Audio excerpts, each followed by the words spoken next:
All right, welcome back. You guys sent in some really interesting NBA articles this week, and I'm excited to get into them, dive into them with you. We've got Anthony Davis's debut with the Mavericks, a bunch of other game results, and even a trade that, well, took a pretty crazy turn. Ready to unpack all that. Oh, yeah, absolutely. Davis's debut, that's the perfect place to start. It was a performance with some real highlights, but it also kind of raised some eyebrows, that third quarter injury, Yeah. Yeah, I gotta admit, when I saw him go down, I was a little worried, especially with, the abdominal strains he's had. Right. Can you kind of walk us through what happened there? Sure. So Davis was defending a dunk attempt by Houston's Alperen Sengun, and it looked like he just collapsed. Mm-hmm. And it was a non-contact injury, which is always scary in basketball. Those types of injuries can be really hard to predict, and sometimes are even worse than contact injuries. Right, and Davis even missed that Celtics game earlier because of that abdominal strain, right? So seeing him go down again, it was definitely concerning.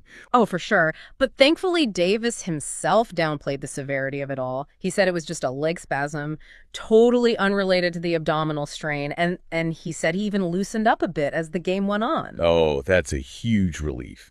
I bet the Mavericks fans are breathing a sigh of relief. Mm-hmm. Still, even a minor injury like that could really mess up his integration into the team, especially after that huge trade that sent Doncic to the Lakers. Did you see those fan protests outside the arena before the game?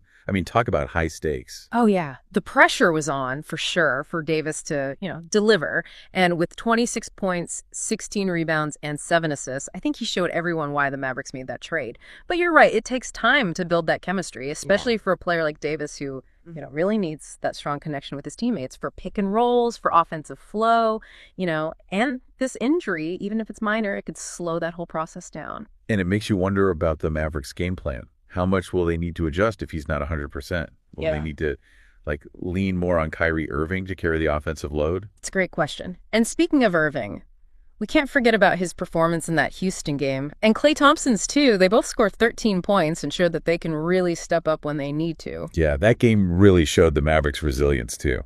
They were totally dominating the first half, but then Houston came back in the third quarter and cut the lead down to just 2 points. Did you see that comeback coming? Honestly, it was a little surprising, but what really impressed me was how the Mavs responded in those final minutes.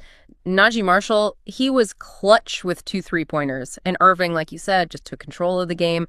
They didn't panic, they adjusted, and they pulled out the win. That kind of adaptability, that's crucial if you want to win a championship. Speaking of championships, how do you think this Davis trade, affects the balance of power in the West?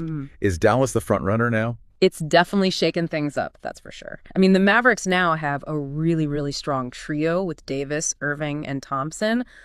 But don't count out the Lakers. Even without Doncic, they still have LeBron. And he's shown us time and time again that he can't be counted out. Plus, now they've got Doncic, who's an absolute superstar. It's going to be fascinating to see how those two teams match up now. Yeah. Speaking of interesting matchups, remember the Mavericks also had that really impressive win against the Celtics. It was 104 to 131. Of course, Davis missed that game recovering from his abdominal strain. But it just shows the depth of talent on this Dallas roster. Totally. It seems like this Davis trade, it's like sending ripples across the whole league. Yeah. Speaking of ripples, let's move on to that Mark Williams trade. That situation, it was a real roller coaster. This whole Mark Williams thing, it just shows you how fast things can change in the NBA. One minute you've got a trade, the next it's gone. I know, right? It seemed like it came out of nowhere. Remind me what happened again. All right, so the Lakers and the Hornets, they agreed on this trade for Williams, right? But it was right at the last minute before the deadline. Yeah, a total buzzer, Peter. Yeah. So what happened? Did someone just back out? Not really. It seems like during Williams' physical, some things came up. And, the Lakers weren't too happy with the results, so they decided to rescind the trade. So wait, a physical can actually, stop a whole trade? I had no idea. It's definitely not common, especially this close to the deadline, And because everything happened so fast, neither team had time to, renegotiate or change the deal. So, yeah, the whole thing just fell apart. Wow. That must have been a huge bummer for both teams. Yeah. Especially the Lakers, right? Were they really looking for a starting center? Totally. They really thought Williams could be the answer to their front court problems. But now, the deadline's passed and they're basically back to square one. Not a lot of options left. So what happens to Williams now? Does he just go back to Charlotte and, pretend nothing happened? Pretty much, yeah. The Hornets, they put out a statement welcoming him back and praising, his talent and character. They even called him, let me see, a dynamic presence at center. You got to feel for the guy a little bit, right? I mean, imagine getting ready to move to LA and then bam, you're back where you started. Yeah. This whole thing must have been crazy for him. It really makes you think about how players can just become, pieces to be moved around. Yeah, no doubt. Their futures can be so up in the air when teams are making these big moves. But in this case, it seems like Williams is actually valued in Charlotte, so that's good. Okay, so we've got Davis's debut, the Mavericks' big wins, and this wild trade that, well, that didn't happen. What's the takeaway here for our listeners? What should they be thinking about after this deep dive? I think it really highlights how unpredictable the NBA is. Just when you think you understand what's going on, something totally unexpected happens. For sure. Like, who would have guessed that Doncic would be playing for the Lakers right now? Or that a trade would fall apart because of a physical? Exactly. And who knows how Davis's injury is going to affect the Mavericks' chances in the playoffs? Will they be able to play well together? Will they make a good run? And what about that whole trade situation? What are the Lakers going to do about that center position? Will other teams see this as a chance to, make some moves? So many questions, right? I guess we'll just have to wait and see. But it's these kind of what-ifs that make the NBA so much fun to follow. Totally. Yeah. Before we wrap up, let's give a quick shout out to some of the other results from this past week. We had the Hawks. They flew past the Wizards, 125-111. The Magic, they barely beat the Spurs, 112-111. And the Timberwolves, they took down the Trailblazers, 114-98. These games might not be like huge news, but they still matter a lot for the standings, right? Definitely. It's always cool to see these smaller storylines developing, It gives you a better picture of what's happening across the league. And speaking of performance, don't forget about the Warriors. They just destroyed the Bulls, 132-111. Oh, yeah. The Warriors are definitely a team to keep an eye on. They've got that championship experience and a ton of talent. Absolutely. And we saw some upsets, too, like the Thunder. They beat the Grizzlies, Yeah. 125-112.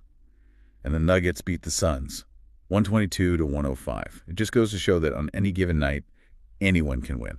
Yeah, that's what makes the NBA so great. Every game matters, It creates this level of intensity that you don't see in a lot of other sports. All right, we've covered a ton in this deep dive. We saw Anthony Davis make his debut in Dallas, but with a bit of a scary injury, we saw Klay completely fall apart, and we got a glimpse of all the action happening around the league. If I had to summarize it all, I'd say this. The NBA is full of talent, ambition, and things you just don't expect, and that's what makes it so fun to watch. Perfectly said. So as we wrap up this deep dive, here's a final thought for you to think about. What's next for Anthony Davis in Dallas? Can he stay healthy and meet those sky-high expectations? Will he be enough to lead the Mavericks to a championship? I guess we'll just have to wait and see. But it's going to be exciting to watch it all unfold. That's right. So keep watching those games. Stay tuned for more NBA action, and we'll see you on the next deep dive. It's crazy how those, smaller games, they can really shake things up, Like, what do you think about that Magic win against the Spurs? How's that going to affect them going forward?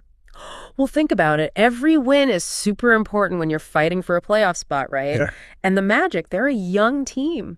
So those close wins, they can really boost their confidence, help them grow. Yeah, that makes sense. Like, every game is a step forward, right? Yeah. Even if it doesn't involve a big trade or some superstar's first game. Exactly. And even in those smaller games, you can see some really smart coaching, Like take that Timberwolves win against the Blazers. Did you see how the coach changed up their defense in the second half? They totally shut down Damian Lillard. Oh, yeah. Yeah. I mean, that's the kind of coaching move that can win a game, even if it doesn't make the headlines. Totally. It's like a chess game, Each move matters. And the coaches, they're always trying to outsmart each other. It really is. And sometimes the best games are the ones where you see a team like the Thunder, who nobody thought would do much.